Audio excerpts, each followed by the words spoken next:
Hello dear student, welcome back to my YouTube channel Rahul UPSC math. Dear student, आज के lecture में हम BSc honours math का semester second में जो इंटीग्रल कैलकुलस बुक है उसमें एक टॉपिक आता है बीटा एंड गामा फंक्शन। ठीक है, तो बीटा एंड गामा फंक्शन में मैंने आपको जो गामा फंक्शन था, ये वाला गामा फंक्शन मैंने आपको समझा लिया था। आज के लेक्चर में हमें बीटा फंक्शन की बात करनी है। ठीक है, आज के लेक्चर में हमें बीटा फंक्शन पे बात करनी है। तो बीटा फंक्शन के जितने भी इंपॉर्टेंट फॉर्मूले, जितने भी इंपॉर्टेंट प्रॉपर्टीज, जितने भी इंपॉर्टेंट रिजल्ट है, वो सारे मैं आपको आज के लेक्चर में समझाऊंगा। देन इसके बाद हम जो बीटा फंक्शन की प्रॉपर्टीज है उसको प्रूव करेंगे। ठीक है, तो लेक्चर को ध्यान से देखना है। बीटा फंक्शन की हर एक क्वेश्चन को मैं सिक्वेंस में आपको समझाऊंगा। जो यूनिवर्सिटी एग्जाम में रिपीट है वो हर एक क्वेश्चन में आपको समझाऊंगा। तो आपको ध्यान से समझना है, लेक्चर को ध्यान से देखना है, एक एक क्वेश्चन को अपनी नोटबुक में नोट करना है। ठीक है, तो देखिए ध्यान से।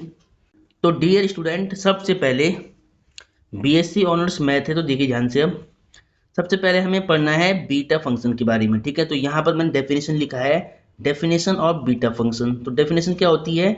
The beta function is denoted by. तो बीटा फंक्शन को हम कैसे लिखते हैं? मैंने बोला था कि गामा फंक्शन को हम लिखते हैं 0 टू इन्फिनिटी e की पावर माइनस एक्स, एक्स की power n minus one d x. लेकिन बीटा फंक्शन की प्रॉपर्टी क्या, मतलब फॉर्मूला क्या है?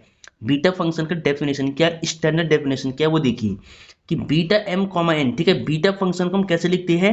बीटा एम कॉमा एन लिखते हैं ब्रैकेट के आगे। ठीक है, ध्यान रखना है। तो beta m comma n is equal to 0 to 1। ठीक है, गामा फंक्शन में 0 टू इन्फिनिटी था और बीटा फंक्शन में क्या है? 0 to 1 है। तो 0 to 1 एक्स की पावर एम माइनस में 1, यहाँ पे डॉट मल्टीप्लाई है। ठीक है, 1 माइनस एक्स की power n minus one d x, where n greater zero, n greater zero. ठीक है, एम की वैल्यू जीरो से बड़ी होनी चाहिए और एन की वैल्यू जीरो से बड़ी होनी चाहिए। तो बीटा फंक्शन का ये फॉर्मूला होता है। ठीक है, तो ये आपको ध्यान देना है। अब देखिए यहाँ पर प्रॉपर्टीज ऑफ गामा फंक्शन, इसके बाद क्या है? प्रॉपर्टी है गामा फंक्शन की। जो ये गामा फंक्शन का स्टैंडर्ड डेफिनेशन है, इसको आप याद रखना है। हमें क्वेश्चन को इस फॉर्म में लेके चेंज करना होता है, सॉल्व करना होता है। तो अब देखिए ध्यान से, प्रॉपर्टीज ऑफ गामा फंक्शन क्या होता है। फर्स्ट वाली प्रॉपर्टी क्या होती है? बीटा एम कॉमा एन को हम बोल सकते हैं बीटा एन कॉमा एम, दोनों इक्वल होता है, इसको बोलते हैं सिमेट्रिक प्रॉपर्टी। ठीक है, इसको क्या बोलते हैं? Symmetric property. आप लिख भी सकते हैं यहाँ पर आगे, इसका नाम क्या होता है? Symmetric property. सिमेट्रिक प्रॉपर्टी है। ठीक है, तो देखिए बीटा एम कॉमा एन को आप बीटा एन कॉमा एन भी बोल सकते, दोनों की वैल्यू इक्वल होती है, इसको बोलते हैं सिमेट्रिक प्रॉपर्टी। अब दूसरा होता है beta m comma n equal to gamma n upon gamma m plus n. ठीक है, तो ये बीटा और गामा में रिलेशन होता है, यहाँ पे आप लिख भी सकते हैं relation between beta and gamma, beta and gamma function. थोड़ा छोटा लिख रहा हूँ मैं यहाँ पर। ठीक है, गामा फंक्शन। ठीक है, तो देखिए ध्यान से, इसको बोलेंगे बीटा और गामा में रिलेशन है, बीटा फंक्शन और गामा फंक्शन में रिलेशन है। और ये सिमेट्रिक प्रॉपर्टी है कि बीटा एम कॉमा एन की value beta n comma n के इक्वल होता है। ठीक है, अब देखिए important relation of beta function. तो बीटा फंक्शन के कुछ इंपॉर्टेंट रिलेशन है जिनसे हमें आगे लॉन्ग क्वेश्चन को करने में हेल्प मिलेगी। ठीक है, बड़े बड़े क्वेश्चन को हम डायरेक्ट इन फॉर्मूले से कर सकते हैं। तो रिलेशन क्या है वो देखिए ध्यान से, कि सबसे पहले क्या है? Beta m comma n. Beta m comma n है तो आपको क्या करना है?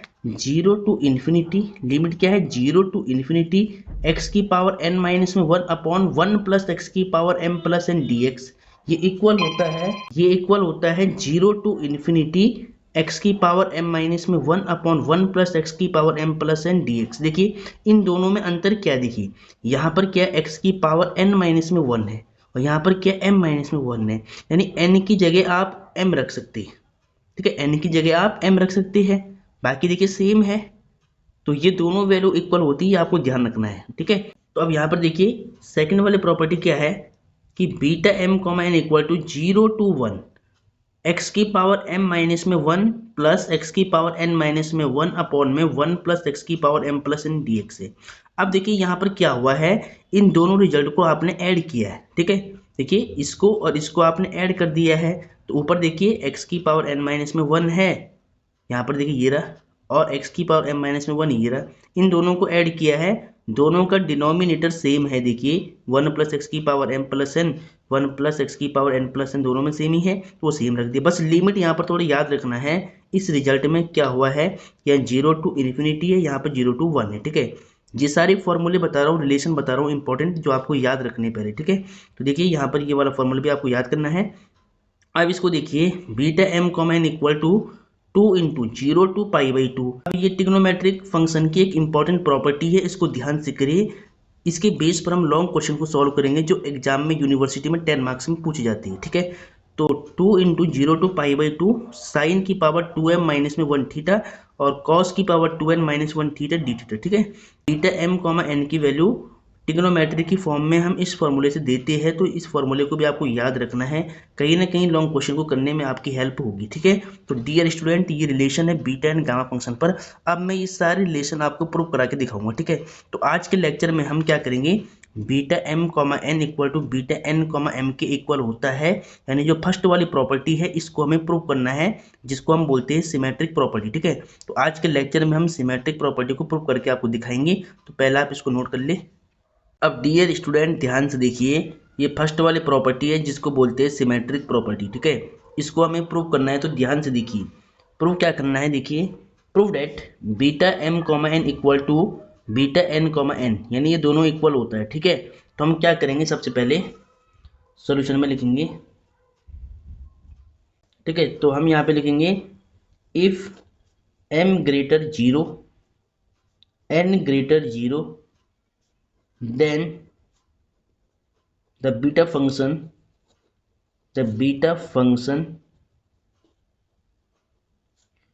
is defined as ठीक है। देखिए ध्यान से, अगर m की वैल्यू 0 से बड़ी हो, n की वैल्यू 0 से बड़ी हो, तो बीटा फंक्शन का फॉर्मूला आपने पढ़ा है कि beta, definition of beta function ये भी आप लिख सकते हैं। बीटा m कॉमा n का जो फॉर्मूला होता है 0 to 1 होता है, ठीक है। x की पावर यहाँ पर m माइनस में 1 होता है, 1 माइनस में x की पावर n माइनस में 1 होता है dx। ये स्टैंडर्ड डेफिनेशन है बीटा फंक्शन की, ठीक है। इसकी हेल्प से आपको प्रूव करना है, जो मैंने अभी आपको रिजल्ट दिखाया था सिमेट्रिक प्रॉपर्टी के, वो आपको प्रूव करने है फर्स्ट वाली प्रॉपर्टी, ठीक है। तो आप देखिए, अब आप क्या करेंगे, देखिए आपको दिखा देता हूँ मैं एक बार। देखिए यहाँ पर देखिए, इसकी हेल्प से आपको, इस डेफिनेशन की हेल्प से आपको ये रिजल्ट प्रूव करना है कि beta m comma n equal होता है beta n comma m n की, ठीक है। तो ये आपको प्रूव करना है। अब यहाँ पर देखिए ध्यान से, ठीक है। तो ये आपको दिख रहा होगा, थोड़ा इसको सही करते हैं। अब देखिए ध्यान से, तो इसको आपने मान लिया इक्वेशन नंबर फर्स्ट, आप मान सकते हैं इसको यहाँ पर इक्वेशन नंबर फर्स्ट, ठीक है। तो ये आपने ले लिया बीटा फंक्शन की स्टैंडर्ड डेफिनेशन, ठीक है। अब इसको प्रूव करना है कि beta m comma n equal होता है बीटा एन कॉमा एन की। हम क्या करेंगे, सबसे पहले आपको पुट करना है साइड में। देखिए आपको पुट करना है 1 माइनस एक्स को अदर वेरिएबल, तो 1 माइनस एक्स इक्वल टू हो गया टी। तो यहाँ से आपको एक्स की वैल्यू निकालनी पड़ेगी, तो ठीक है। तो एक्स की वैल्यू क्या आएगा, एक्स राइट में जाएगा प्लस बन जाएगा, और टी लेफ्ट में आएगा तो माइनस बन जाएगा। तो एक्स की वैल्यू आपके पास आएगी 1 माइनस में टी आएगा, ठीक है।